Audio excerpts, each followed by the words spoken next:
Bien, ya que David se ha prometido que la alfombra roja ya está extendida y los querubines están tocando la trompeta para dar paso a nuestro gran invitado. Antonio Runa, ¿cómo estás? Pues muy bien, encantado de estar aquí con vosotros, muy a gusto. Bueno, teníamos unas ganas tremendas de por fin tocar base contigo y poder intercambiar. Em, esto para nosotros es un momento bastante elevado en las transmisiones de Clave 45. Aunque la gente seguro que te conoce por el famosísimo, maravilloso programa La órbita de Endor, tú tienes un recorrido bastante más largo y has tocado ya varios palos en el misterio. Así que queríamos exponerle ante la audiencia, ¿no? Mucha relevancia y muchos aspectos, mucha de tu faceta con el mundo del misterio que tenías. ¿Verdad, David? Que lo hemos descubierto a medida que estábamos indagando un poco en su persona. Bueno, yo como fan incondicional de Antonio, que más le he seguido, yo creo que me he escuchado, si no todos, casi todos los programas de la órbita de Endor, y de vez en cuando se le escapaban esa historia anterior con el expediente FDM y todo esto, y después, que además pues ha vuelto a colocar, creo que dentro de la órbita de Endor los has como remasterizado o algo así.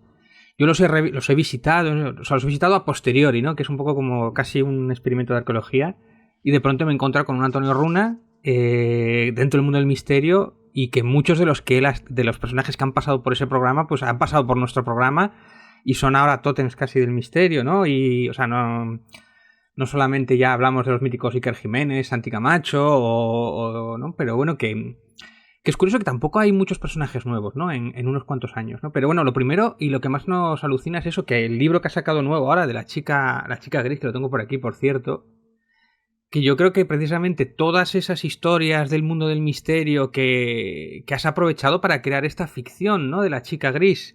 Me ha sorprendido mucho el libro, Antonio. Me sorprende. Voy por la mitad, ¿eh? No me ha dado tiempo todavía. Ujú. Pero sobre todo me he encontrado una cosa muy seria dentro de lo que es que te digan un libro de fantasmas, ¿no? Que puede ser cualquier cosa y de repente te encuentras con la parapsicología, te encuentras con, con muchos científicos o con muchos métodos científicos, con cómo es el, el día a día de alguien que investiga esto de los fenómenos paranormales, ¿no? Que es mucha carretera, mucho friki, mucho jamao y realmente poco fenómeno paranormal, ¿no? Entonces sí que me ha llamado la atención, ¿no? Cuéntame un poco, el libro La chica gris, y sobre todo cuánto hay de verdad, cuánto hay de ficción o de exageración para crear una narrativa. Sí, hombre, la verdad es que yo, a pesar de que siempre me consideré un aficionado, y básicamente eso es lo que sigo siendo, vamos, que no soy ni periodista ni jamás me he considerado investigador ni nada por el estilo, dentro de que obviamente pues hice un ejercicio de divulgación en aquella época con todo aquello de Expediente FDM, participando en algunos podcasts por ahí, porque bueno, colaboré en Terra Incógnita, en Dimensión Límite, en fin. Hubo una labor de divulgación evidente, ¿no? Por mi parte, y sí que asomé, como me gusta a mí decir, el hocico, ¿no? En según qué tipo de casos que se estaban produciendo en aquellos momentos, ¿no? Donde teóricamente había fantasmas y demás. Casi todas las pesquisas que yo hice en ese sentido, bueno, fructificaron hacia conclusiones racionales, o sea que no hubo, yo no me he encontrado ni he visto nada paranormal. La única experiencia así rara que tuve fue, bueno, una experiencia con la Ouija a la que todavía no acabo de encontrar explicación o si hubo realmente comunicación con algo más allá de nuestras propias mentes. Pero bueno, sí estuve metido hasta las trancas en el mundillo del misterio hasta que un poco me colapsó. Y sí es verdad que en aquellos programas de Expediente FDM, bueno, yo entrevisté pues a todos los divulgadores e investigadores que había en aquellos momentos, que como dices tú, son prácticamente los mismos a día de hoy y ya eran los mismos 10 años antes, ¿no? Con lo cual, pues bueno, se puede decir que el mundillo del misterio cambia muy poquito. Y todas esas experiencias me las traje al libro a la hora de presentar el escenario de fondo. ¿Vale? El personaje es un personaje inventado, el personaje de Isaac Zarco, que es el protagonista, es una es un fallo en Matrix, vamos a decirlo así. Es un personaje que no puede existir porque es divulgador, es investigador, tiene encima habilidades extrasensoriales, con lo cual es un poco mezcla lo mejor, ¿no? De todos los campos, ¿no? Podemos decir que era una especie de Santi Camacho, por decirlo así, a la hora de divulgar, tenía las dotes de investigación, pues qué sé yo, de un Manuel Carballal, por poner un ejemplo, y luego encima pues era una Paloma Navarrete en el sentido de que encima era medium y tenía, bueno, amén de que acaba teniendo otras habilidades. Claro, a la hora de presentar un mundillo del misterio, esas redacciones, ¿no?, de las revistas, pues yo he hablado de lo que he visto. Cuando yo tuve la oportunidad de pasarme por esas redacciones, la redacción de Enigmas y Año Cero, cuando estaban en el mismo edificio y tenían justo delante la mesa de... Eso me interesa Claro. mucho porque en el libro pasas, lo cuentas, pero me interesa esa guerra fría, no sé si es guerra fría o algo así, ¿no? Bueno, era Guerra Fría y no, pero sí es cierto que, hombre, además estaba la revista aquella de Bruno Cardeñosa de historias de Iberia Vieja, pero bueno, también había revistas de astrología, de baloncesto, de la NBA, estaba todo ahí en ese edificio cuando todavía estaban allí, porque luego se cambiaron se fueron a otra redacción. Pero claro, todo eso ha sido lo que yo he querido representar en la novela, incluso metiendo personajes reales, cambiándoles un poco el nombre o mezclándolos y fusionando dos personas en una y tal. Pero eso ocurre en la primera mitad, por decirlo de algún modo, porque ese es el escenario en el que se desenvolvió el personaje principal y luego su padre, ¿no? Que también es muy importante en la historia y todas las investigaciones que hizo con su propio grupo en los años 90, a las que él podía asistir un poco como adolescente. Y todo eso está sacado de la realidad. O sea, el principio del libro es bastante real. Lo que pasa que, bueno, las cosas como son. Yo creo que esta novela pedía un poquito más de fantasía y vulnerar un poco esas barreras, con lo cual, a medida que va avanzando el libro, se va volviendo, no voy a decir más fantástico, pero bueno, más difícil, ¿no?, de creer, por decirlo de algún modo. Pero eso es mérito, ¿no? Porque si yo te presento aunque en la primera escena tienes ahí como una especie de mini cuento de fantasmas, ¿no? Pero si yo te presento de primeras algo así fantástico y tal, pues igual es como, bueno, pues vale, es otro género. Sin embargo, si lo vas metiendo poquito a poco, y lo vas fundiendo como con la realidad y lo vas separando poco a poco, ese es el pulso narrativo, ¿no? Cuanto más se parezca a lo real, es como que... ¿no? De eso se trata, ¿no? Sí, sí, sí. Ujú. Claro, y eso era un poquito lo que quiero decir. Muchos casos que investigan, así fugazmente, algunos casos que aparecen por aquí, tanto uno que... Es que no quiero hacer spoilers, pero bueno, se investiga un caso que parece que va a ser una cosa, luego acaba siendo otra. Mm. Un caso en los años 90, ¿no?, con su padre y demás, que se representa aquí por medio de un flashback en la historia. Todos esos casos están basados, no son exactamente, no se dan los nombres ni nada, pero están basados en casos supuestamente reales que se han investigado, ¿no?, en este país, con lo cual quería traerme, ¿no?, todas esas explicaciones racionales a casos que parecían muy, muy paranormales y casos que sí que eran paranormales o extraños o de difícil conclusión, pero que no acaban de resolverse del todo, ¿no? Pero bueno, ¿Cómo, ese es el principio de la novela, claro. Antonio, cómo es? Puede chocar a mucha gente igual que no entra, que gente que se supone que tiene un don, ¿no? Que tiene que es esa telepatía, que además me gusta mucho cómo la describes, que le dedicas bastante tiempo en describirla, ¿no? Que no es para nada convencional, que tampoco sé muy bien de dónde lo sacas exactamente, o si es completamente inventado, pero me gusta mucho que gente que se supone que tiene un don utiliza el método científico, ¿no? Es decir, y sobre todo que después, que si tiene que estafar a alguien, tampoco tiene demasiados problemas. Entonces es como, esas líneas están difusas, no es o creyentes sí o creyentes no, o ese mundo difuso, que es en el que se mueve sobre todo este mundo del misterio, ¿no? Sí, porque vamos a ver, vosotros seguramente lo sabréis, ¿no? Te pones a hablar con gente muy importante en este mundillo y off the record, ¿no?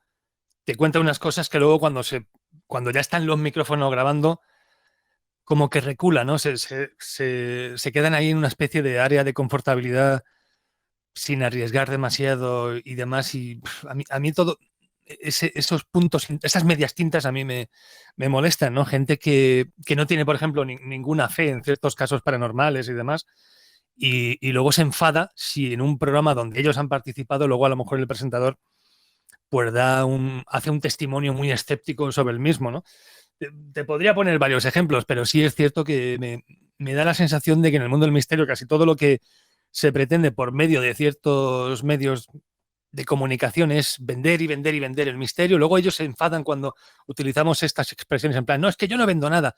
sí estás vendiendo. Sí estás vendiendo cuando no paras de ofrecer preguntas y cuando tienen las respuestas no las divulgas. Si tú sabes que la segunda casa de las caras de Belmez es matemática matemáticamente y se puede demostrar que es un fraude, ¿por qué no lo dices? O sea, quiero decir, si es que nadie cree en ello, si ni tú no crees en ello, ni en tu medio, ni ninguno de tus colegas de profesión cree en ello. ¿Por qué ofrecer siempre la pregunta? ¿Por qué no? O sea, parece que hay que mantener el misterio siempre a cualquier coste, pero yo creo que el misterio estaría más dignificado, tendría mejor presencia social si fuéramos un poquito críticos. Yo no digo negacionistas, digo críticos, sencillamente. Oye, se ha demostrado que tal caso es un fraude y que estas personas pues nos engañaron. Pues se dice, se ofrece la solución o la explicación siempre y cuando haya pruebas, ¿no? Porque claro, un testimonio pues no tiene por qué ser una prueba precisamente.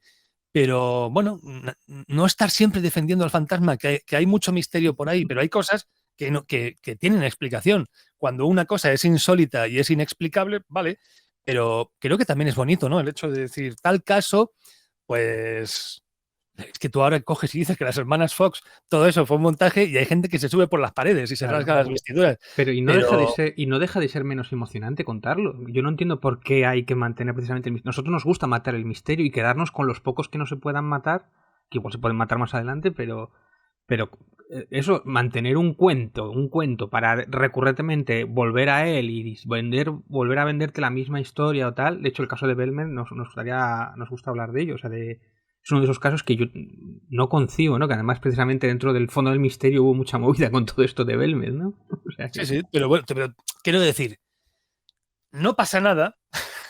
Lo, es que yo no me quiero meter en este tema, pero no pasa nada. Espera, Antonio, a lo que está refiriendo David parcialmente, ¿no? Es el concepto de que, en teoría, el misterio está para morir. Me refiero, el misterio está para ser resuelto. Y una vez que está resuelto, pues mirar si se abren más misterios o queda la puerta cerrada y no hay que volver a ello. ¿Esto fue parcialmente a ti lo que te decepcionó a largo recorrido? No, de hecho, el misterio en sí, ¿de acuerdo? Los enigmas a mí me siguen teniendo, en fin, enamorado. Lo que me mató un poquito eran las políticas de difusión, el mafioseo del Uy, misterio. uy. Sí, sí.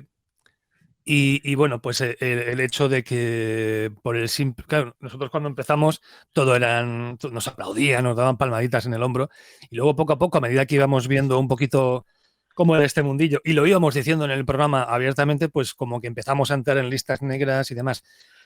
Todo eso llega a un momento en el que, porque en el mundo del misterio no puedes estar con un pie dentro y un pie fuera. Hay mucha gente que vive el misterio de forma muy intensa, están ahí hasta las trancas, gente que no se puede ir de. Yo recuerdo una conversación, por ponernos un ejemplo, ¿no? Con David Benito, que me decía, no, es que yo sería incapaz de irme de vacaciones a un sitio si no hay algo de misterio que visitar. Y yo digo, joder, no te podrías ir a descansar, qué sé yo, a Cantabria. No, si voy a la cueva, no sé qué, donde desapareció. O sea, siempre haciendo turismo del misterio, o sea, viviendo el misterio hasta las trancas. No seguir ninguna serie si no hay algo de misterio, no ver películas si no hay algo de misterio. Y es como, bueno, a lo mejor el misterio puede estar ahí, pero te pueden gustar otras cosas, ¿no? Claro. Yo vivía el misterio de un modo un poquito menos directo y claro, a mí me llegó un punto en el que me agotó. Y sobre todo el ver, pues bueno, ciertos mamoneos, pues a mí me llevaron a querer tomarme unas vacaciones del misterio que como luego la órbita de Endor creció demasiado, pues hasta ahora han durado, ¿no? Pero bueno. Eh, pero, o sea, ¿has agradecido salirte un poco de ello? En el sentido de que te has sentido más descansado al estar alejado de todo el mafiosismo y toda esa retranca que nos comentabas.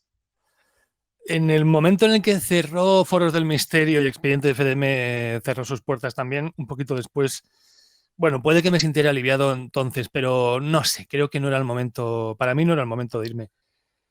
Lo que pasa que sí es cierto que ahora agradezco estar un poco más lejos y que me afecte menos y enterarme menos de la farándula, porque yo me reunía con estos, luego con los aquellos. Esto es un mundo de verduleo y de marujeo a tope, ¿vale? O sea, Radio sí. Macuto Nos está lo nos consta. Claro, entonces tú oías de no sé quién, no sé cuál, y si tienes una camarilla muy, muy reducida, vale, pero si tú te llevabas bien con varios grupos, pues tú veías cómo se ponían a parir entre ellos y demás, y Sí, era sí, como, sí. Yo eso nunca lo llegaré a entender, ¿no? Que pasa en todos los campos, también. O sea, que decir, no es exclusivo del mundo del misterio, creo que es condición humana, ¿no? Pero sobre todo el hecho de, sobre todo los más creyentes contra los más escépticos o contra los que se echaban mierdas unos contra otros, que eso ha pasado a lo largo de la historia pues de eso, del misterio, a lo largo de la historia. Tenemos varios ejemplos. La pena es que del fondo del misterio, al cerrarse, claro, no tenemos constancia. Yo no he podido visitar y ver esas guerras ahí. Lo que es Twitter hoy día, ¿no? Que echaban mierdas uno a otro, pues era el foro, ¿no? Y entonces, claro, también hay otra variante, ¿no? Porque en el programa no solamente traéis gente buena, que yo me acuerdo de haber visto alguno de los programas que me estaba gustando, que escuchaba otra vez por segunda vez, sobre precisamente el método científico entre las investigaciones y, claro, para alguien que utiliza el método científico comparado con, yo qué sé, con gente como Rafa Pal o Sisto Paz, y vosotros los traíais también, ¿no? Y que son bastante delirantes esas entrevistas. Yo no sé si las recuerdas. ¿Cómo es tener a Rafa Pal o tener a Sisto Paz? Y yo escuchándote a ti respirar en la entrevista de Sisto Paz, era curioso. Bueno, vamos a ver. A mí, ojo, antes de ir a Sixto, a mí la entrevista con Rafa Pal me gustó mucho, ¿eh? Son Creo que dos, me dijo parece, ¿no? cosas... Dos o tres entrevistas, me parece. Y bueno, la que le hice yo... Bueno, Rafa Pal creo que en Expediente FDM estuvo una vez solo. Sí, creo que estuvo una vez nada más. Y dijo cosas que estaban bastante bien y algunas cosillas de ahora bueno, él lo llamó la guerra de sexos, pero muchas cosillas que tienen que ver con el tema woke de ahora, ya lo adelantó él en su momento. Son cosillas así que dijo que, hombre, dijo muchas de sus cosas, vamos a decirlo así entre comillas.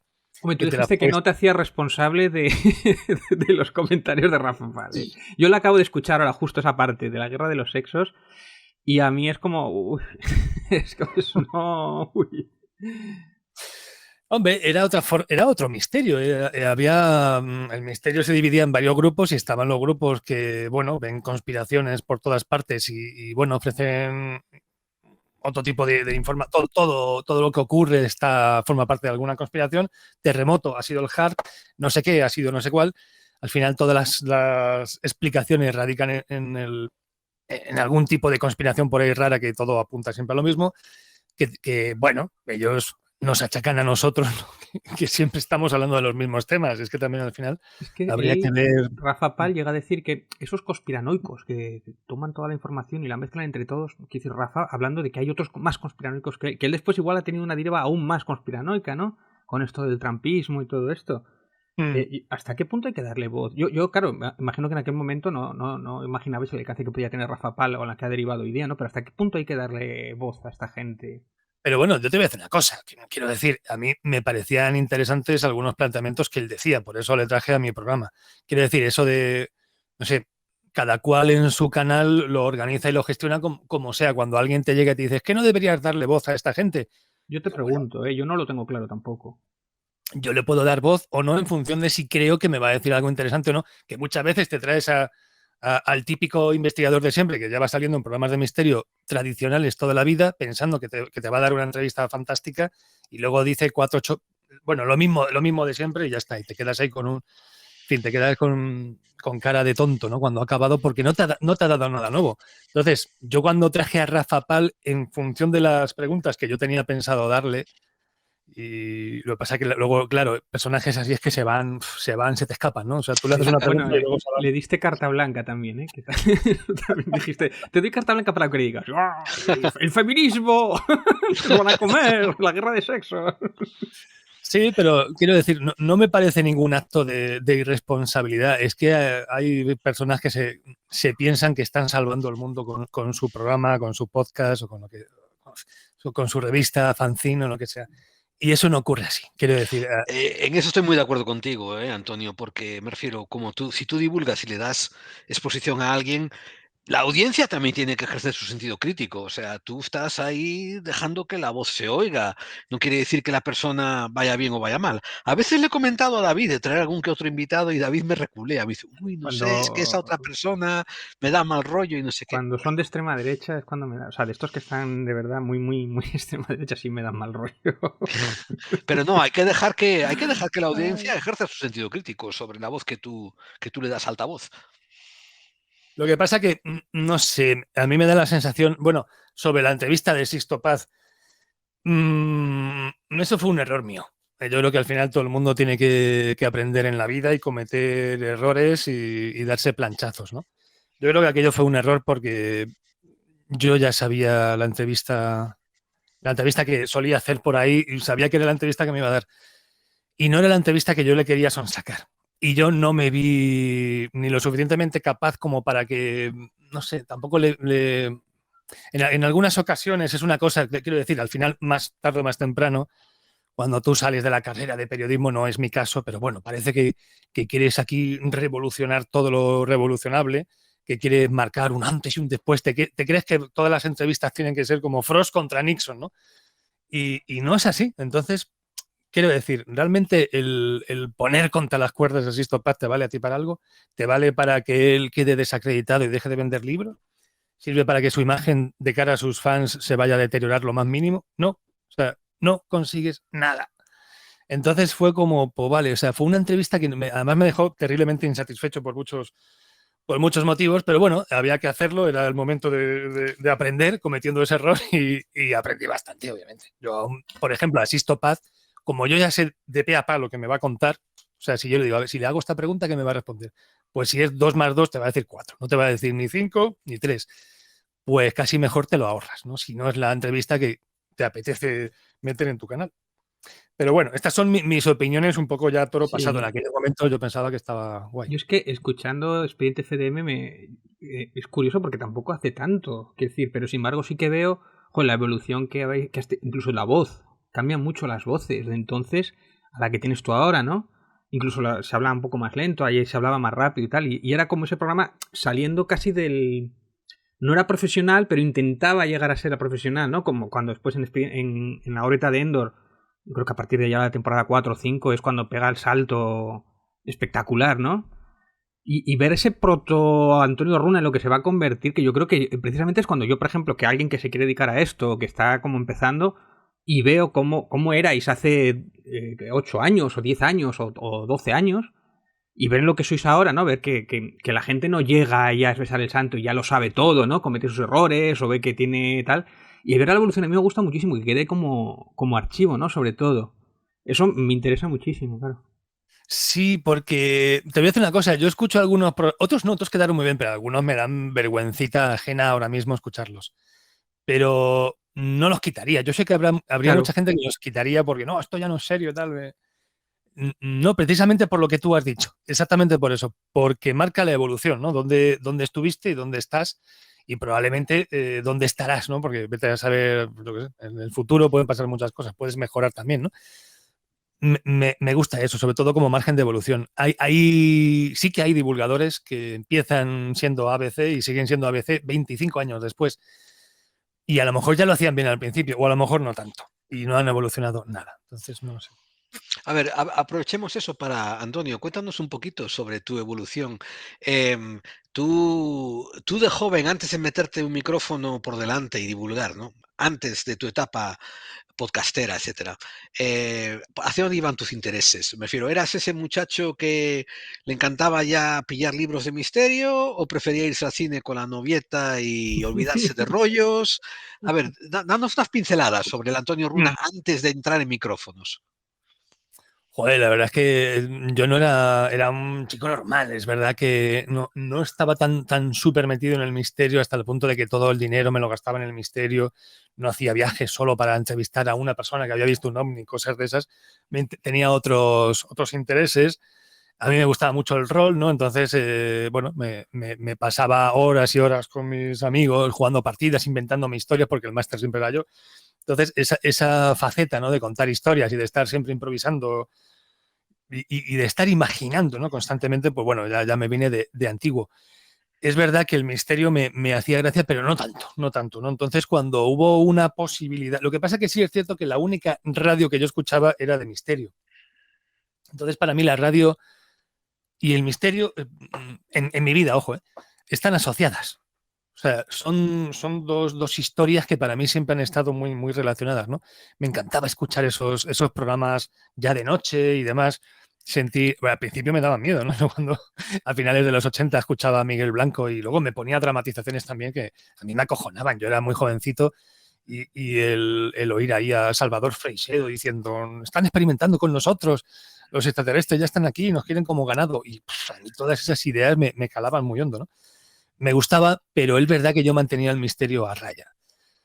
Pero bueno, y luego además también es verdad que cuando en 1992 tuve así una experiencia bastante larga con la Ouija y demás, me aparté, ¿no? de toda la experimentación misteriosa y dije, mira, el misterio cuanto más lejos, mejor.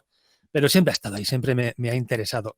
Es verdad que a la hora de que Internet pues, nos facilitara la posibilidad de que todo lo que tú hablaras te pudiera escuchar alguien, a la hora de organizar un podcast, pues inevitablemente, pues el tema tenía que ser el misterio, porque era la radio que a mí más me gustaba escuchar. Cuando yo me iba al trabajo con un montón de podcasts, pues casi el 90% podría decir que eran de misterio, luego había otros de otros temas, que si humor o cine y tal, con lo cual más tarde o más temprano yo me hubiera metido a divulgar en plan podcast misterio. Eso estaba cantado. La cuestión era saber cuándo iba a ocurrir, ¿no? Pero yo ya os digo, tenía muchos otros intereses, ¿no? Mi vida estaba llena de movidas, ¿no? Al final el misterio fue una cosa que me duró X, pero ya veis que ahora estoy en otras historias, con lo cual, bueno, pero no sé, ahora con el tema de la novela y de la segunda novela, que ya casi está terminada, Ah, qué bien. como he vuelto a estos temas, ha sido, no sé, creo que el libro es muy crítico con con el mundillo del misterio, pero también es una oda de amor, ¿no? O sea, en el fondo se ve que yo adoraba ese mundillo y demás, porque también hay gente muy valiosa, hacías amigos buenos de verdad, y a veces te enfadabas con ellos y tienen que pasar unos años hasta que vuelvas a estrecharles la mano, ¿no? Pero yo creo que, bueno, también eso forma parte de la vida, ¿no? Hay que aprender, no puedes no puedes estancarte en ideas así preconcebidas. No sé, creo que no entiendo muy bien cuál ha sido o sea, la verdad es que le he dado a todo, he estado en el mundo del doblaje, he hecho un montón de mierda. Y sí es cierto que, no sé, al final es cuestión de ser un poco culo inquieto, de probar varias cosas y saber, pues, qué es lo que se te da bien y seguir yendo por ahí. Antes de entrar a lo del mundo del doblaje, que te va a preguntar David sobre ello, te quería preguntar yo otra cosa. También estuviste interesado en cómics, ¿verdad? Sí, hombre, y sigo interesado, a mí los cómics me encantan. A ver, escucha, esta pregunta es sin preparación ninguna, ¿eh? Pero alguien que le gusten y que no sepa de los clásicos, recomiéndale tres que tenía que tener cubiertos sine qua non. Uf, así bueno, hombre, para mí un cómic sensacional. Lo que pasa que, bueno, tiene un dibujo muy cambiante y no siempre bueno, es Sandman. Lo que pasa que Sandman son son muchos cómics. Además, cuando arranca, bueno, puede que no esté en su mejor momento, pero acaba alcanzando grado de excelencia más adelante. Pero yo sí que creo que es un cómic que hay que leer. Al margen de eso, bueno, para mí Watchmen es una obra absoluta, o sea, eso hay que leerlo sí o sí, así, eso es un cómic que me encanta. Pero claro, hablamos de clásicos. Es que los Claro, clásicos, clásicos, claro. pues puede que precisamente por el tema de ser clásico no entre a la gente. Yo me he dado cuenta de que precisamente esos cómics, por ese dibujo precisamente, no gustan a los nuevos lectores. O sea, alguien que no haya leído un cómic en su vida, probablemente le recomendaría otras cosas, con dibujos más modernos y demás, porque siguen saliendo cosas buenas. Mira, ahora mismo, en este momento, donde estamos hablando en estas fechas, con motivo del estreno de Oppenheimer, se ha reeditado un cómic que ya salió, bueno, hace unos años, ¿no? Que se llama La Bomba. Y nos cuenta otra historia porque no está focalizado en Oppenheimer, sino que habla de otra gente, de Leo Szilard, nos habla del grupo comando de los noruegos que sabotearon a los alemanes para conseguir sus depósitos de agua pesada. Nos habla también un poco de todas las de cómo veía Stalin todo este tema, porque Stalin estaba informado de todo y cómo aprovechaba todo eso. Además, incluso le da protagonismo a los japoneses, ¿no? A personajes del pueblo de Hiroshima. Entonces, es un recorrido, o sea, ahí el protagonista no es Oppenheimer, sino la propia bomba atómica, ¿no? Y es un cómic que ahora se puede conseguir y me parece que es un ejercicio de documentación maravilloso, está muy bien dibujado y pues se lo recomendaría. Y ahora que está tan de moda este tema, pues podría ser una buena oportunidad para meterse dentro del mundo del cómic. Pero es que puedo estar una hora aquí recomendando dos cosas, ¿eh? Bueno, imagino que hablaréis de Oppenheimer ahora en la órbita, ¿no? Tarde o temprano. Vamos a Que esperar, caerá, vamos a ¿no? esperar. Es que hemos Sí. parado, ahora ya hemos... Claro, hace 2 días hemos cerrado temporada y, bueno, no da tiempo, pero algún día, sí. Vosotros sabéis que aquí en Estados Unidos están haciendo sesión continua entre Oppenheimer y Barbie, ¿no? y Barbie, ¿no? Yo Oppenheimer ya la he visto y la verdad es que me ha gustado. Le sobra un poquito la última parte, pues se me ha hecho un poco larga, pero está muy bien la peli, la verdad es que está muy bien. Me recuerda un poco al formato de JFK, ¿no? Empieza con Sí. una cosa, luego hay una investigación, acaba siendo un juicio. Tiene el mismo formato de JFK, pero con otro tema y siendo mucho más larga, ¿no? Pero sí, hombre, a mí no se me ha hecho larga, es curioso. También es verdad que a mí la peli me ha gustado mucho, pero tampoco hace falta ir corriendo al cine a verla. Por mucho que hayan dicho, no es un espectáculo tan apabullante visualmente como para tener que ir corriendo a un IMAX ahí, 75 milímetros de lux. Esto lo puedes ver es gente hablando. No hace falta tanta Gente hablando, sí. Es gente hablando, ¿no? Sí, esto de grabar IMAX con gente hablando es... Bueno. Sí, no, Me recuerda, cuando dices eso de gente hablando, me recuerda un poco los guiones de Garth Ennis, donde tiene momentos brillantes, pero el 80% del cómic es gente en un bar hablando. mal hablando, sí. Bueno, yo quería preguntarte, porque alguno de estos amigos que tienes del mundo del misterio, yo no sé si sería considerado un padrino, ¿no? No solamente me refiero a Iker Jiménez, ¿no? Que lo has tenido en el programa varias veces, lo has sacado por Twitch, lo has hecho entrevistas cuando estaba súper ocupado y te lo ha dado a ti, no se lo ha dado a otros. Cuéntanos un poco de Iker, ¿no? Parece que tiene cierta debilidad por ti. Parece que le ayudaste también en montar su set o algo de esto ahí, ¿no? Durante la pandemia o algo así. Sí, bueno, vamos a ver, ¿no? Antes de la pandemia. Bueno, vamos a ver, te explico. Estas son las típicas cosas que no sabes muy bien cómo salen. Por un lado, bueno, esto yo siempre lo he dicho, para mí Milenio 3 fue el programa de mi vida. O sea, para mí, o sea, cuando dejaron de emitir en 2015, yo me pillé una depresión ese verano, además más o menos por esta fecha. Me río, Antonio, porque compartimos el sentimiento con Milenio 13. A mí también me dolió que se dejara de emitir. Sí, fue en serio que me pillé. Hay gente que se deprime porque pierde su equipo una final. A mí me supuso, estuve triste muchísimo tiempo. Y fue escuchando a Milenio 3 que me atreví, ¿no? Ya a meterme en esto de la divulgación y todo esto del misterio, así un poco de coña al principio. Y bueno, seguramente no lo hubiera hecho si no hubiera sido por él. Al final le acabé conociendo porque como expediente FDM en aquellos, o sea, foros del misterio en aquellos momentos estaba todo el mundo ahí, profesionales, aficionados y tal. O sea, llegar hasta él fue fácil. Que me considere la entrevista también. Y luego es verdad que tanto antes como después de las propias grabaciones mantuvimos ahí conversaciones, en fin, muy, muy interesantes. Le caí bien y a mí él me cayó de puta madre, que no es de estas veces que dices, wow, admiro a este señor, le conozco y resulta que no le aguanto. No, no fue eso para nada. Y no sé, hubo un muy buen feeling desde el principio. Y bueno, pues cada vez que yo le llamaba acudía. Tampoco, yo sé que no lo puedo llamar constantemente, así que bueno, no le puedo pedir excesivos favores. Y resultó que cuando él se fue de Milenio 3, iba a montar un podcast que al principio se llamaba Universo Iker, creo. Y él me llamó ese verano y me dice, oye, voy a hacer como tú, voy a hacer un podcast desde casa y no sé qué, necesito que me digas qué me compro.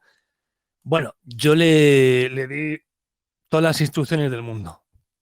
Yo creo que no me hizo mucho caso tampoco, porque los programas, digo, tío, ¿qué estás haciendo? Se te oye fatal. Yo escuchaba aquellos primeros programas y yo escribía diciendo, pero ¿y qué? Que no, algo estás haciendo mal.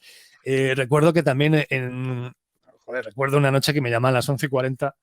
Yo estaba despierto, pero quiero decir, es que son horas 23:40, ya casi son las 12, a mucha gente la pilla dormida. Oye, que tengo un problema con no sé qué, que no me graba, no sé qué, me graba por un lado, o sea, un problema técnico con la mesa de mezclas y no sé qué, y digo, hombre, pues ahora mismo así no tengo ni idea, mándame fotos y yo te voy diciendo, y al final, Vale, a base de hablar y que me mandara, le acabé solucionando el problema, ¿no? El amigo informático, yo sé lo que es eso también, sí, sí. Pero, hostia, ser el amigo informático de Iker mola. O sea, poner en el currículum el amigo informático de Iker, hostia. Claro, es que, claro, y él quería hacerlo él solo, con parte de su equipo, quería súper amateur todo, ¿no? Claro, luego al final se dio cuenta que es lo normal. Si tienes medios y tienes a 4 detrás, pues al final te mandan a gente que sabe, técnicos que van a estar en tu casa, que te van a colocar. Y claro, él pasó de un equipo interesante, como el que podía tener yo, a tener un equipazo acojonante. O sea, lo que él tiene ahora mismo ahí es un estudio. O sea, yo estaría perdido allí, ¿no? Pero bueno, son las cosillas. Y Oye, todavía nos llevamos muy Antonio, bien. una primicia. Él graba desde su casa también. Sí. En la pandemia grabó, tuvo Hostia, bastante éxito además, no, sí, no lo tuvo sabía que grababa. El canal de YouTube, o sea, sale por YouTube y por más sitios y tal. Sí, yo de hecho lo seguí alguna vez, no habitualmente, pero sí lo vi bastante y tiene como 2 mini estudios. Tiene un estudio, después o sea, tiene como una especie de estudio, una mesa redonda con una nevera de Coca-Cola justamente posicionada muy oportuna y después a veces está en otro despacho, en otra historia grabando, sí, sí. Sí, Ahora que está en la tele ya no tanto, me parece, pero bueno. es que creo que es, bueno, si mis pajaritos no me fallan, creo que se mudó, entonces se mudó a otro sitio y Ah, bueno, pues entiendo que habría habilitado una habitación pues para sus cosas, que me parece muy bien. me da la sensación de que Iker no sabe estar callado. O sea, tenía que estar en casa, pero él tenía que hablar y hablar y hizo el canal de YouTube porque callado no se puede estar, ¿no? Me imagino. Sí, lo que pasa que bueno, bueno, no sé, a ver, Lo bueno de tener el vídeo puesto es ver a Antonio mordiéndose la lengua. Sí, no sé si le estoy haciendo sufrir un poco al pobre. yo no quiero, hombre, no No, estamos, no creo que sea buena idea que nos pongamos a hablar no, aquí de Iker, ¿no? no, Pero no. sí es cierto que, por ejemplo, a mí esta deriva donde él, sin querer significarse políticamente, lo ha acabado haciendo, directa o indirectamente, habrá quien opine que de un modo o de otro, me parece muy peligroso, ¿no? Entiendo yo que él ahora pues no tenga tantas ganas de estar solo con casos misteriosos, sino que quiera abordar la actualidad, pero la actualidad agota mucho, cansa mogollón. Tú puedes estar 15 años con un único programa ahí hablando y hablando de cosas así extrañas, insólitas y dando vueltas, ¿no? Entre la luz y la oscuridad, pero la actualidad te carcome por dentro. Ah, te digo una cosa, Antonio, disculpa que te interrumpa, pero escucha, yo en mi propio programa, en Clave 45, hace varios años, hace como 5 años así, antes de que viniera David, ya dije que de todo el panorama de divulgadores y gente famosa del mundo del misterio, Iker era uno de los mejores posicionados para diversificarse en otras cosas, ¿no? Y al poco lo hizo. Lo que le doy mérito es que se paró, ¿no? Continuó su cuarto milenio en televisión con cositas del misterio y después hizo Horizonte en otra línea, ¿no? Lo cual, eso también tiene cierto, o sea, eso es inteligente y, y separar, ¿me entiendes? Separar los dos seekers. La comunidad del misterio lo sigue por su cuarto milenio y ahora la nueva de Horizonte, que es como dices tú, de actualidad política, pues bueno, actualidad sociológica barra política y económica, pues lo sigue por ese lado, ¿no? ¿A ti qué te parece? Me refiero, ¿tú lo hubieras hecho así o no? Yo no, pero cada cual tiene que seguir su camino. A mí me parece que él, bueno, le salió bien. Además, quiero decir, le vino, hubo un fuerte tirón que él aprovechó, que fue el hecho de que él dijera, oye, que el virus este, antes de la pandemia, el virus este viene para quedarse, ¿eh? Ojo, ojo, miedo, miedo, miedo. Bueno, miedo, miedo, precaución, ojito con esto y todo el mundo, ala, Sí, de precaución y tal, sí. alarmista, y no sé qué. Y cuando luego se descubrió que tuvo razón, obviamente fue una bandera que ondear con mucho, bueno, con Definitivamente, sí. orgullo, claro. Sí, sí. Entonces, eso le vino muy bien, pero yo no sé si ya eso, bueno, está superado y olvidado, con lo cual ahora no lo sé, es que se ha servido porque tiene colaboradores muy, muy buenos, pero también Claro. invita al programa gente que no le hace mucho bien. Pero, tío, Entonces, no sé. es que eso lo hemos dicho nosotros en el programa muchas veces y a mí me da rabia por eso a veces, porque trae gente muy buena, pero después hay otros que, uf, efectivamente se me cae y me da un poco de rabia por eso. Oye, yo siguiendo un poco, incomodándote un poco, claro, y es que hay otro melón aquí que es que tuvimos hace poco, lo siento, pero claro, es que Paco Mañez estuvo en el programa, precisamente, y precisamente es uno de los abanderados, yo creo, o es uno de los personajes importantes dentro del expediente CDM, ¿no? Con ese enorme cisma, con las caras de Belme, que Iker también está por el medio, la guerra con Cabanilles y todo eso, que todo se ha perdido, prácticamente se ha perdido en los foros del misterio. Entonces yo quería ver pues tu opinión, cómo viviste aquella guerra, si fue tan... Hubo juicios y movidas allí, ¿no? ¿Cómo lo sufristeis? Pues te voy a decir una cosa y te va a decepcionar porque, y aparte, voy a acabar enseguida. A mí me dio completamente, o sea, no me interesa ese tema, entonces cada vez que se aborda ese tema yo me quedo al margen. Sí. Y de hecho, el tema de la disensión de pareceres o el tema de Paco Mañez.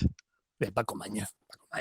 Bueno, y Belmez en general y muchos otros. Es que hay un montón de cosas por ahí que se supone que son los temas típicos, ¿no?, que hay que abordar en el misterio, que Sí. a mí me dan igual. Si me preguntáis por el caso Vallecas, os puedo decir casi lo mismo. O sea, Ajá. yo desafortunadamente, a lo mejor tengo que investigar más y ver pautas insólitas, pero yo lo veo tan claro hacia una explicación racional, y aquí que Claro, me claro. perdone la gente, que no le encuentro interés. Entonces, cuando ya empiezan a salir personajes que se implican, que dicen yo es que ni me meto. Y de hecho, si me preguntáis, os daréis cuenta de que es que ni siquiera estoy al tanto de las informaciones, porque se me entra por un lado y me sale por el otro. No me interesa, me da igual. Bueno, Bien, a bien, ver, bien. Yo no soy nada. ya que has dejado claro, ¿no?, que hay partes que no te interesan, bueno, te voy a llevar a un derrotero un poco más peliagudo. Oye, si tuvieses medios y una productora detrás, ¿qué misterios te gustaría mandar a un investigador a investigar porque piensas que hay algo detrás que es digno de sacarle jugo? Wow, vaya. Hombre, me pillas. Esto es una cosa de la que habría que Nada, sentarse sí, y vale, empezar. vale. ¿Sabes qué? Vamos a Pero hacer una pausa y otras preguntas, pero vete pensándolo a ver si te ocurre algo para el final, ¿vale? Hombre, yo lo que pasa es que, claro, al final metería a mis colaboradores en un problema, pero yo metería en el Pentágono a alguien allá. O sea, yo ya A los iría ovnis del directamente, Pentágono. totalmente, y por cosas así muy cafres, ¿no? O sea, directamente ir a las grandes esferas, ¿no? Yo Ajá. ya te digo, sí que creo, vamos a ver, por ejemplo, dices tú, Área 51, ¿realmente alguien se cree que haya algo? Bueno, tanto si hubo como si no hubo, hombre, me gustaría desentrañarlo ya en plan bien, en plan, ya, metemos ya, una cámara aquí, enseñamos todo lo que hay y todo lo que hubo, vale, pues ya ya, está. ya te digo yo que no, que no. Por lo que he investigado yo, no. La tecnología apunta a la que quieras, pero vamos, bichos ahí verdes, difícil. Por eso, que no basta solo con una productora y con presupuesto, es que no, con ciertas cosas no te van a dejar. Ahora, de misterios Pero más asequibles, hombre, yo es que estoy muy flipado con cosas que no son tan importantes, ¿no? A mí la psicofonía del infierno me fascina, me parece un tema súper interesante, pero es verdad que tampoco, o ¿esta sea, es la de no sé, no Germán está de bien. Argumosa, una de estas? Sí, hombre, las dos famosas grabaciones del infierno de Y estas es que lo que de Germán Argumosa, uff, o sea, el método científico ese hombre no. ya, ¿no? Y que, bueno, no solamente el método científico, sino que incluso cosas que son muy sencillas, como plantarte en un sitio y quedarte aquí a mirar a ver qué está pasando, pues ni siquiera lo hacía. Quiero decir, el proceso de, o sea, todo lo que tiene que ver con, bueno, ahora estamos usando la psicofonía del infierno. O sea, ahí la implicación de Germán de Argumosa, por lo que se ve, es más allá de firmar un papel, es quedarse en un sofá sentado esperando a que pase, a que otros pues hagan las cosas, bajen a los sitios, pongan las grabadoras, luego suban y tal. Bueno, esos son los métodos de control, ¿no? Que aplicó. Claro, no, ninguno, vamos, básicamente. Pero yo, Antonio, yo pensé que me ibas a decir, por ejemplo, yo creo que sería muy interesante que la ciencia volviera a poner el foco en la parapsicología, ¿no? Que está como, de hecho lo decías en algunos de los programas, está como vetado, está, de hecho, por el tema del MEO o otros científicos o escépticos puros lo tienen acribillado, muchas veces con razón, pero yo creo que precisamente por culpa de ese negacionismo, negacionismo o no darle ni un ápice, es como que igual se nos escapa algo. Y de hecho tú en el libro hablas de algo de esto, ¿no? Ya te digo, son gente que está investigando paranormal, que se supone que tiene algunos dones, y utilizan el método científico, y utilizan el sentido crítico y el razonamiento, ¿no? ¿No te parece ahí que hay como por parte del MEO que suelen censurar cualquiera que se haga llamar parapsicológico o sea, o que quiere estudiar la parapsicología, quitarlo de las universidades y todo esto? ¿No es un error? Hombre, es un error por ellos, pero le está yendo bien, porque quiero decir, al final se están saliendo con la suya, ¿no? No creo que puedan parar todos los eventos que quieran frenar, pero algunos sí, ¿no? Entonces, hombre, yo creo que si realmente alguien aplicando el método científico y sobre todo si hay presupuesto y si hay ganas sobre todo investigar no para confirmar tus creencias, sino para descubrir la verdad, que hay un trecho grandísimo en ese tema. Pues me parece que esa sería la mejor forma de investigar lo paranormal. Y si no se encuentra, y si no se... Claro, estamos en un mundillo donde el fenómeno, si es que existe realmente, porque la cuestión es esa, descubrir si hay fenómeno o no, porque lo que descubrimos son cadáveres apuñalados, pero el cuchillo no aparece por ninguna parte, el asesino no sabemos quién es. Entonces el tema es ese. Es complicado, es un fenómeno esquivo, pero precisamente si todo lo que se hace desde medios de investigación de verdad, que quiero decir, que no digo un tío ahí en su laboratorio haciendo lo que buenamente puede, que eso está bien, muy bien, si no tienes otras opciones. Hay mucha gente que lleva toda la vida investigando este tema, pero ahí en su estudio, con sus cosas, con su metodología, ya, pero que en el fondo, ¿qué aportación has dado al mundo de la parapsicología? ¿Has demostrado algo? No, de hecho, Náñez lo que le pasaba era precisamente que no consiguió demostrar muchas cosas. Hizo muchos experimentos científicos, hizo mucho laboratorio, pero realmente no pudo. Y él lo reconoce. Incluso tiene una teoría, ¿no? La teoría del colapso. Y él hoy le oyes hablar y dice que no es correcta, que no está bien, ¿no? Que era para explicar un poco los fenómenos paranormales. Que eso tenemos que hablar un día, Gerald, el por qué no le funciona esa teoría. Pero él estuvo muchos años haciendo esa investigación y aún así se le acribilló y se le machacó desde los más crédulos. Tampoco voy a decir que los absolutamente crédulos, pero esa guerra que... Porque cuando hay alguien que ofrece nuevas vías de investigación, pues bueno, digamos que hay gente que no le va a gustar, porque claro, para toda esa gente que le pone a parir, por ejemplo. O sea, ¿cuál es la mejor forma de que yo me convierta en un parapsicólogo en condiciones según esa gente? Pues que me lea todos los... Encontrar un fantasma Claro, o algo así. me leo los libros que están totalmente a favor de la teoría de la trascendencia del alma humana, ¿vale? Pongo a Germán de Argumosa en un pedestal. Pongo grabadoras por ahí en los sitios y me voy. Y llamo a eso a investigar. Ya sean cementerios, sanatorios abandonados, etcétera, etcétera, sitios con tradición paranormal, donde hayan pasado cosas y demás. Y luego leerme un montón de libros del dogma espírita y reproducirlo como un loro durante 20 años. Bueno, pues ya soy un parapsicólogo. Para mucha gente con eso va a valer. Porque, y demostrar que te lo sabes todo, o sea, te sabes todas las teorías, que no son teorías, ojo, ni siquiera son hipótesis, son creencias, que no es lo mismo. O sea, sí.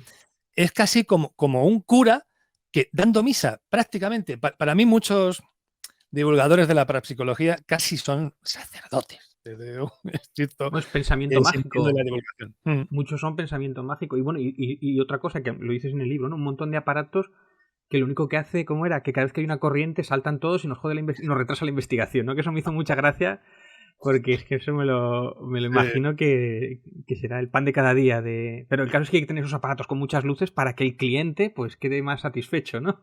Sí, pero yo también he hecho eso, ¿no? O sea, y está bien, porque quiero decir, obviamente, si realmente aparece una presencia paranormal, teóricamente activará alguno de esos aparatos, pero claro, es que lo activan casi todo, ¿no? Entonces, me gusta lo de llegar a un sitio en plan, vamos a investigar su casa, señora, y desplegar ahí toda esa aparatología, un poco para que darle seriedad al asunto y para que la persona que vive en esa casa que te dice que le aparece el señor del sombrero en la casa, en la habitación de su hija, pues te tome un poco más en serio.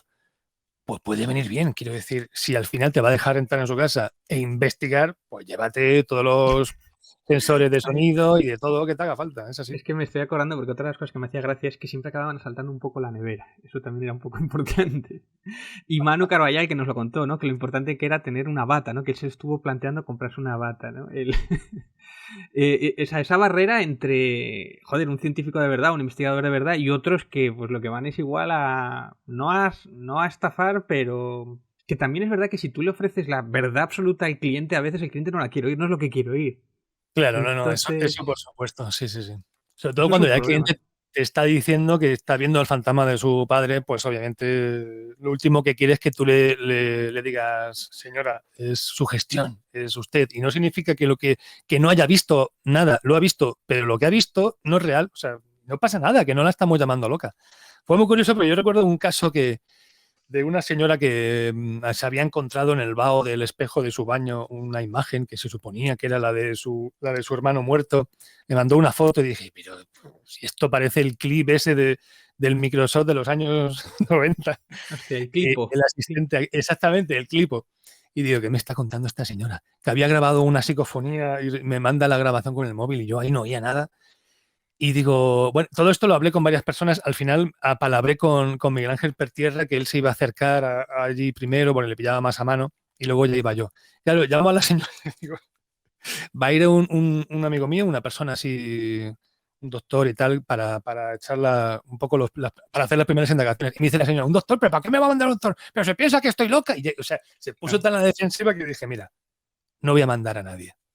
Ya está. Y lo di por concluido porque todo eran pegas, ¿no? Me presento allí, no, con mi hija no hable. Digo, pero no me está diciendo que es su hija la que ha tenido las experiencias. No, hablo yo solo.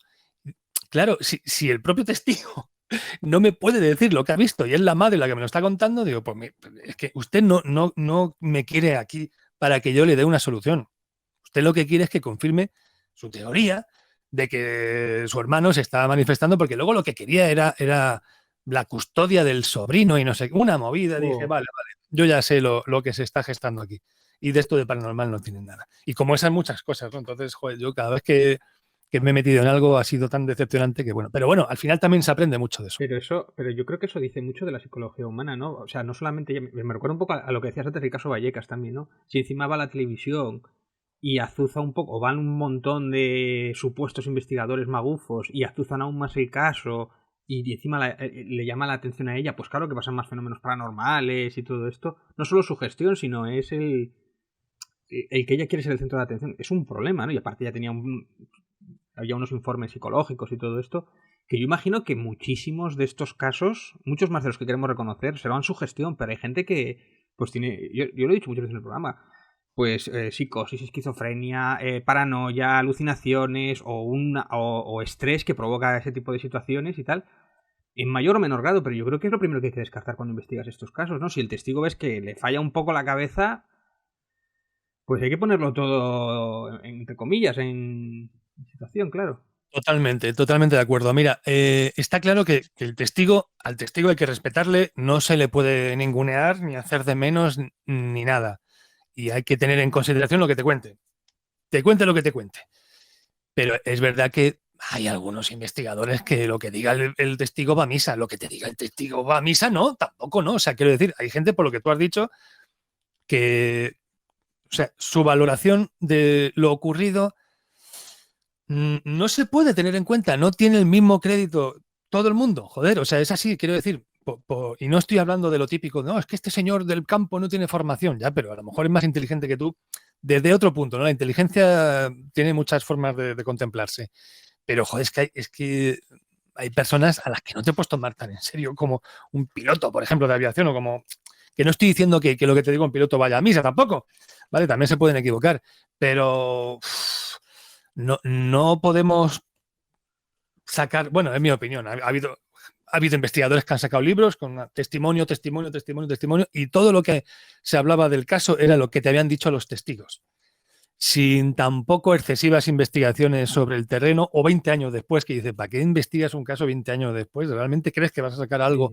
que no se haya sacado entonces? ¿Y te vas a ir al sitio donde cayó o donde descendió el supuesto aparato 20 años después? Es que no han pasado cosas ahí, no ha llovido, no, es que hay algunas ideas que entiendo que es botellón, que entiendo que es afición, que entiendo que es, pues qué sé yo, pues como si vas a Filadelfia y quieres ir por ahí corriendo por las escaleras de Rocky porque eres muy fan de la saga, lo puedo entender, pero eso es entretenimiento, no deja de ser fan uno de unas cosas. Pero el misterio, joder, si lo vas a investigar, no debería ser para sacar algo, o sea, que también se puede ver como un entretenimiento, el misterio como entretenimiento. Gerald lo llama porno misterio, cuando precisamente es eso, o contar como historias de terror, mini historias de terror, pero después... Y hay otra cosa que también nosotros hemos detectado muchas veces, es que te cuenta una versión, pero igual quita las cosas que no le cuadran en la teoría también, los investigadores, para que tiene una teoría y quita, pues... Y normalmente son las cosas que son más alucinantes, o son más extrañas y tal, para que le cuadren. Sobre todo eso pasaba en los antiguos, ¿no? En los libros antiguos, los 80, los 70 o algo así, ¿no, Gerald? Sí, sí, sí, cuando querían empujar todo para la explicación de la teoría extraterrestre, ¿no? Y resulta que dentro de la aparición del humanoide, detrás, pues aparecía un cortejo fúnebre, pues eso lo omitían porque no encajaba, por ejemplo, ¿no? Dentro de la teoría extraterrestre, ¿no? Y dejaban lo que no cuadrara, ¿no? Mm. Fuera. Eso es muy común. Vamos a tomar un pequeñísimo, pequeñísimo corto descanso para que la gente beba agua y nos adentramos en la recta final de esta maravillosa entrevista con Antonio Runa. Y también compartimos la noticia de que estamos grabando esto el 26 de julio y nos llegó la noticia de que Sinéad O'Connor acaba de morir. Así que igual para finalizar el programa sacamos una ouija a ver si tenemos suerte.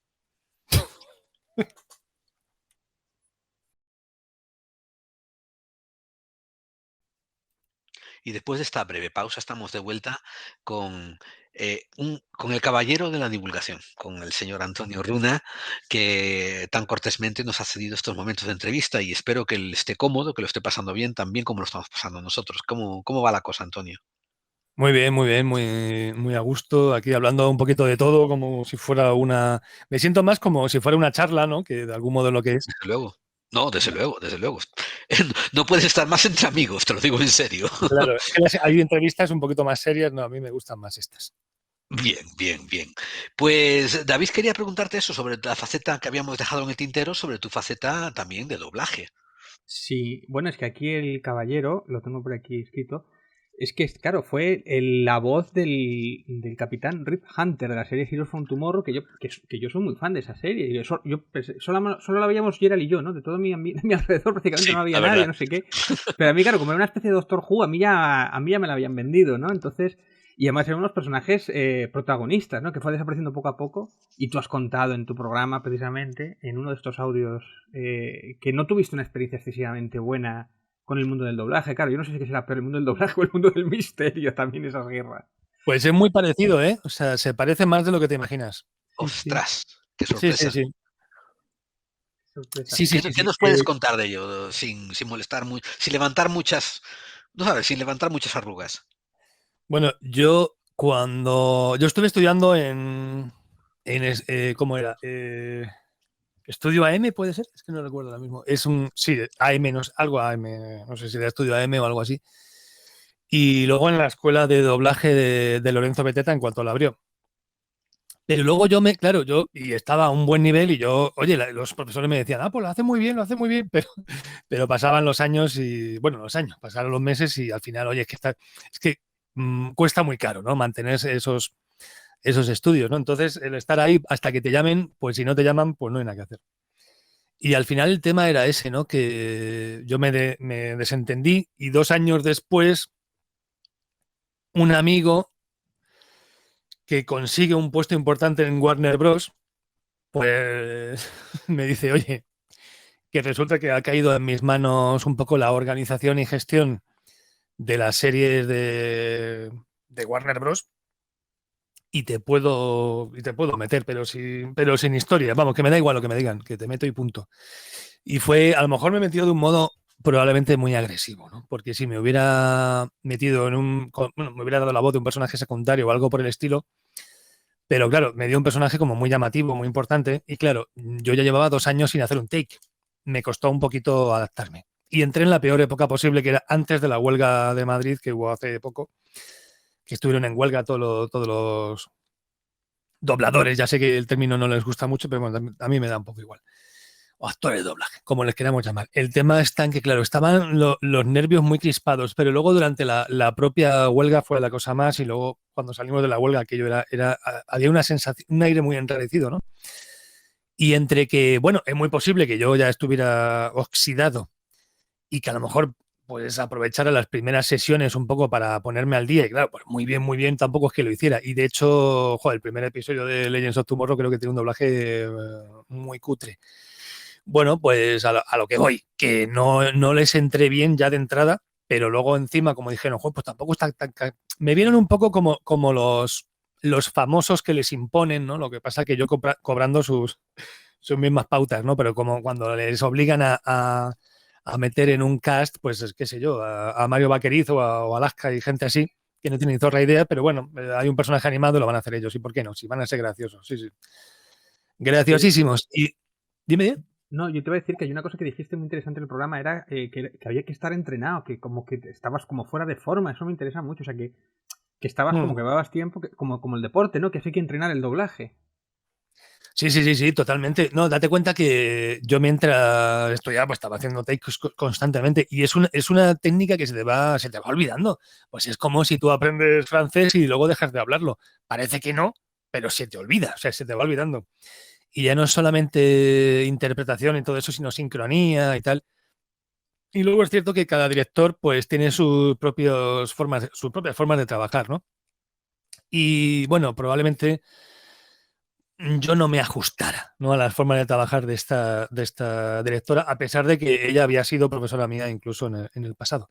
Pero bueno, hice algunas otras cosillas, hice algunos cameos por ahí en la serie aquella de Training Day con Bill Paxton, que fue el último que hizo antes de morir y tal.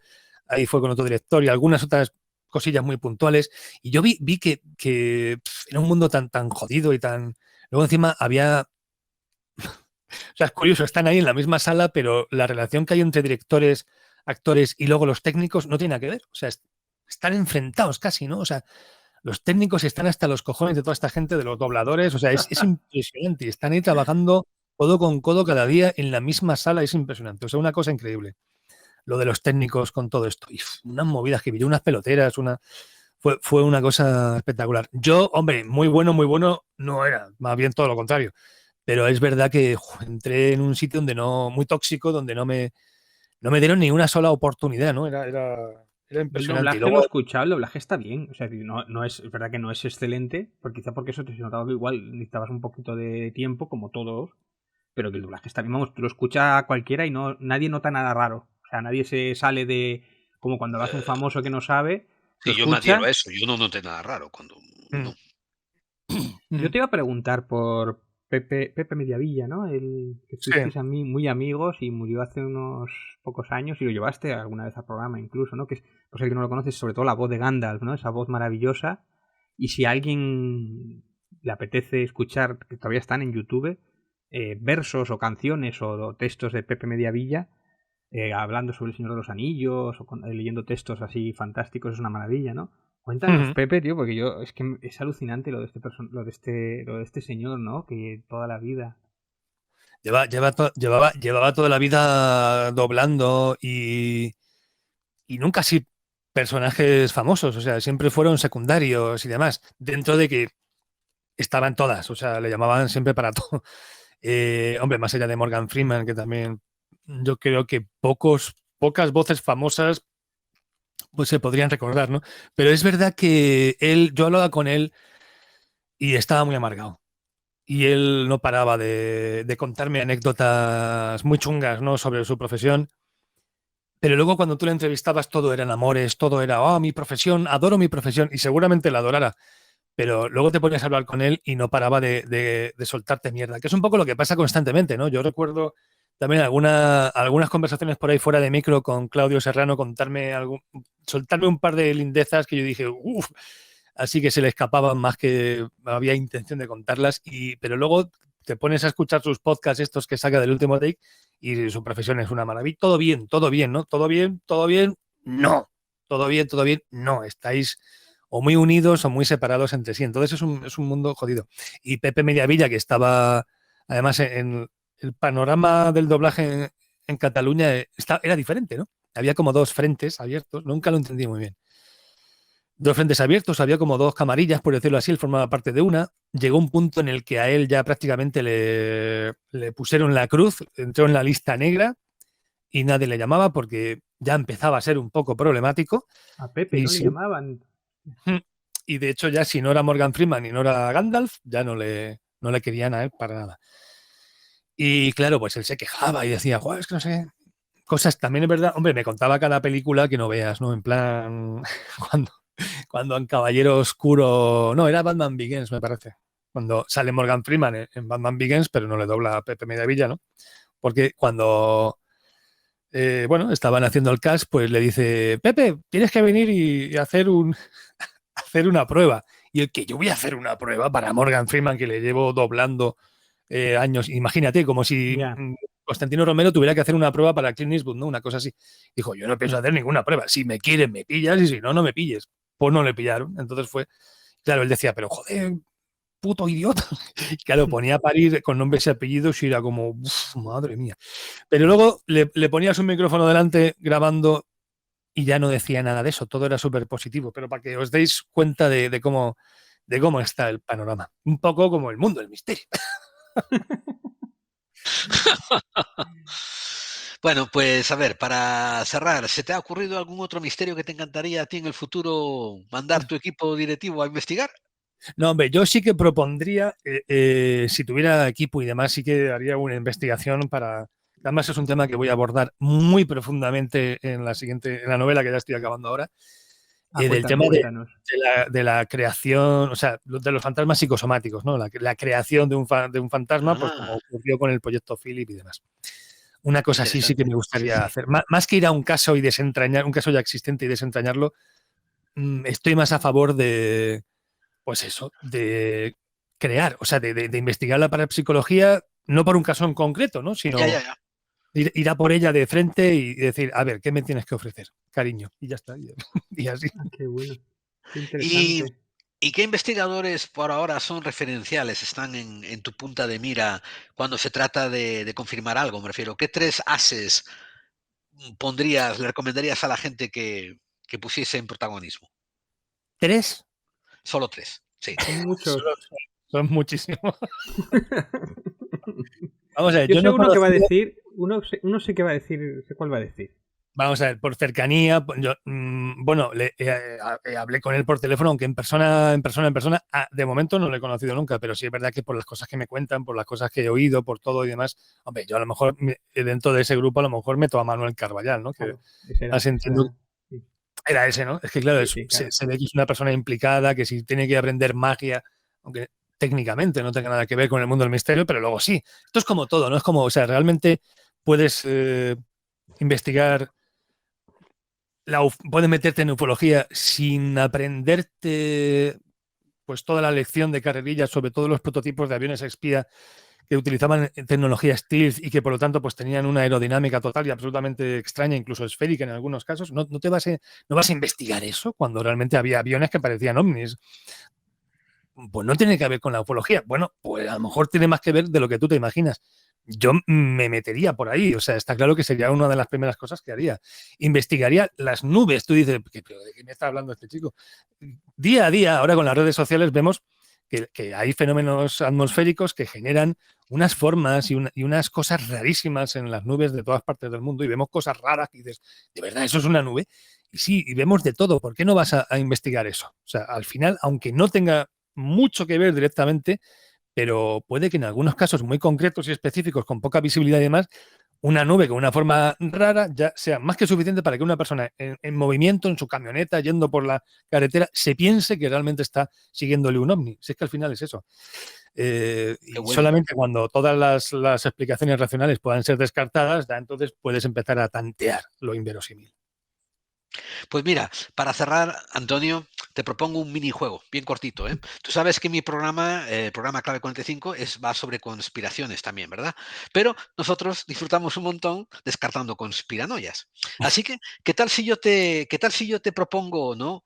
Unas conspiraciones, conspiranoias, y tú nos das tu opinión personal de conspiración, conspiranoia, según esos misterios, ¿no? Por ejemplo, te voy a decir yo, los reptilianos de David Icke dominan el mundo. Y tú me dices, conspiranoia, conspiración. Conspiración quiere decir es cierto y está oculto. Uh -huh. Conspiranoia quiere decir este tío está fumando algo que no comparte con el resto. Bueno, conspiranoia para mí. Muy bien. Esto a JFK lo mató un solo tirador, Harvey Lee Oswald.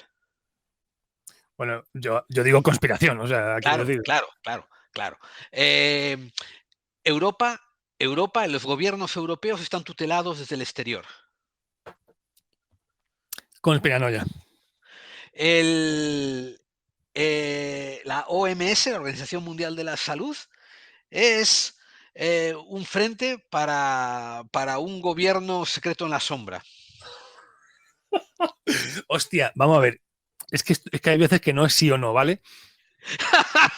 Yo me huelo cosas chungas por ahí y todo lo que tiene que ver con la salud y sin meternos en la No, no, farmacología, no. pero Te también entiendo, tío, te entiendo.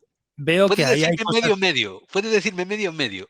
medio, voy a decir Sí, medio, sí. medio. Oye, yo voy a decir, en Falsa Valdera justo hicieron esta semana un especial de la OMS fantástico, o sea Sí, que... Y sí. además hablan de muchas de estas cosas, o sea que Sí, es sí, muy sí, sí, sí. interesante.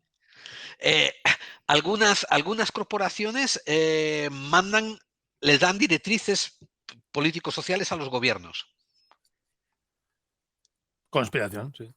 Ajá, ajá, ajá. Eh, el cambio climático no es creado por el ser humano. Es que ahí es 50-50, yo creo. Medio medio. Vale, vale. David, ¿se te ocurre alguna que me está quedando en el bolsillo? Eh, el oninocromo este, ¿cómo se llama? El oninocromo este que se come la... Sí, sí, el gobierno en la sombra estadounidense está interesado en producir adenocromo. Será de Hombre, Rajapal, ¿eh? hombre, el gobierno en la sombra es que ya solamente. Bueno, eso me parece conspiranoia, pero sí es verdad que sí que veo. Vamos, o sea, esa sustancia es perseguida por ciertos grupos de poder, seguro. Y quiero decir que grupos de poder es que siempre nos imaginamos gente en el gobierno. No, no. O sea, basta con que un empresario tenga pasta para que ya automáticamente pueda ser un grupo de poder, aunque sea de. Y ya automáticamente, pues, haya una búsqueda, ¿no? Porque yo creo que muchos de los secuestros de niños y todo eso, las cosas como son, o sea, que los niños desaparecen, punto, o sea, que niegue esto y algunos se van de casa y ya no vuelven, y todo lo que tú quieras, pero joder, hay muchas desapariciones que no hay por dónde pillarlas. Y Qué yo, si interesante. no son cosas de, yo a lo mejor no es solo la sustancia esa, pero entre esclavitud, trata de Sí, blancas y sí, su sí. puta madre, es que, joder. Que hay mucho rollo detrás, ¿verdad? Claro, ahí tiene que haber algo. Bueno, Jeffrey Epstein se suicidó. Hostia, y no sé qué decirte. No he indagado mucho ese tema, así que no sé. Vale, vale. Donald Trump fue el ganador de las elecciones 2020. Ya Y me con esta saltan, risa cerramos el programa. se me saltan las alarmas de irme. Ahí no lo sé, pero creo que me suena conspiranoia total. Ay, bueno, pues nada, espero que te lo hayas pasado muy bien, Antonio. Antonio, te digo una cosa, ¿eh? Con este rapid fire, con este fuego rápido que nos has dado al final, tío, me das muchas ganas de sentarme contigo a hablar sobre esto, sobre conspiranoias y conspiraciones, porque creo que tienes mucho, mucho, mucho que hablar y mucho que contarnos, tío. ¿Sabes qué pasa? Que no me interesan, pero indagar a fondo tampoco me he metido. Quizás sea más de los que estarían en ese tipo de conversaciones, más para escuchar que para aportar. Porque poca cosa. O sea, yo quiero decir, yo me entero de las cosas, pero tampoco me da por investigar. Y sobre todo me cuesta mucho formarme una idea, ¿no? En este mundillo, todo el mundo lo tiene, bueno, todo el mundo, a lo mejor todo el mundo no, pero la mayoría de la gente lo tiene todo clarísimo. Expones cualquier tema sobre la mesa y ya tienen una opinión fundada. Yo Bueno, no, yo dudo muchísimo de todo. Yo tengo dudas acerca de mogollón de cosas en la vida. No paro de preguntar, no paro de. Hombre, puedo más o menos orientarme en una dirección, pero no para defender la capa y espada, en plan, no, esta es la verdad. Pues la verdad, o puede que no, no lo sé. Y a mí me gusta aprender, por lo tanto, yo creo que un poquito más de situación de duda yo propondría a la gente, ¿no? O sea, nada de ideas tan claras, porque pocas cosas están claras en la vida. Así que indagar un poquito más desde la posición de duda total me parece que es algo muy sano, ¿eh? sí, sí, completamente de acuerdo contigo. Pues, ¿qué proyectos tienes ahora viniendo en ciernes? ¿Qué otras cosas? ¿Cómo estáis en la órbita de Endor? Bueno, estamos ahora ya de vacaciones, entonces nada, para septiembre arrancaremos la temporada 14, no puedo dar nada, pero bueno, vamos a seguir más o menos en la misma línea. Yo ya estoy revisando, porque ya he terminado el proceso de escritura de la segunda novela, con Isaac Zarco de protagonista otra vez, pero es otro caso. Con esas dos cosas y algunas cosillas que estamos ahí preparando, pero ya a nivel personal, ya son proyectos privados que no van a ser en público, con eso ya estoy ya súper contento, tengo toda mi vida ahí enlazada con estos temas y muy bien, muy, muy interesante. Este viernes saco para patrocinadores precisamente un programa de misterio, ¿vale? Dentro del canal de la Ah, qué órbita de guay, Endor, pero bueno, qué guay. así, sobre encuentros insólitos en la carretera, para que veáis que sigo todavía con estos temitas. Con tu primer amor, sí. Pues sí, sí. Y poco más, yo creo que a seguir donde estoy, que estoy muy a gusto donde estoy. ¿Qué redes sociales tienes para que la gente te pueda seguir y puedan ponerse al día con tus desarrollos y tus éxitos? Yo no soy de redes sociales de vídeos porque esto de estar todo el rato enseñándose vídeos, hacer selfies y demás, no creo en eso, con lo cual, pues estoy en Facebook, pero no lo uso, ya veis. Estoy en Twitter muy poquito, pero tenemos un grupo de Telegram de la órbita Endor, pero ahora mismo lo he paralizado en verano hasta septiembre, no acepto a nadie más. Luego, o sea que como veis, estoy Sí, cerrando sí. todas las puertas de casa. Bueno, pues nosotros agradecidísimos de que nos hayas cedido tu tiempo, que como todo el mundo dice, ¿no? Como la gente sabia dice, es lo más valioso que hay. Te lo apreciamos de verdad de corazón, Antonio, y para mí ha sido una experiencia engrandecedora. Muchas gracias. Muchas A gracias. vosotros.